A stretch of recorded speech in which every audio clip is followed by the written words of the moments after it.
Welcome to Kenton's videos. Enjoy the video. In this video, I will show you how to make an omelet egg with bread. First, gather your ingredients: 2 to 3 large eggs, 2 slices of your favorite bread, and 1 tablespoon of milk or water for a fluffier texture. Don't forget 1 tablespoon of butter or oil for cooking, plus salt and pepper to season. Make sure you have a non-stick pan, a whisk, and a spatula ready to go. This simple meal is perfect for any time of day. Now let's prepare the eggs. Crack 2 to 3 large eggs into a medium-sized bowl. Add 1 tablespoon of milk or water. This helps create a lighter, fluffier omelet. Season generously with a pinch of salt and a dash of freshly ground pepper to enhance the flavor.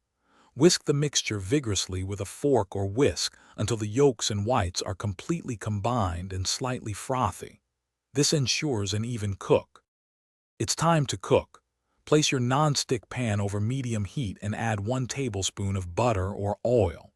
Once the butter is melted and shimmering, pour the whisked egg mixture into the pan. Gently tilt the pan to ensure the eggs spread evenly across the bottom.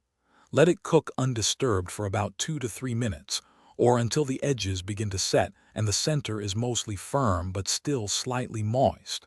This creates a perfect texture.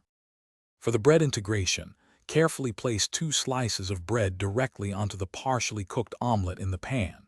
Allow the bread to absorb some of the egg mixture.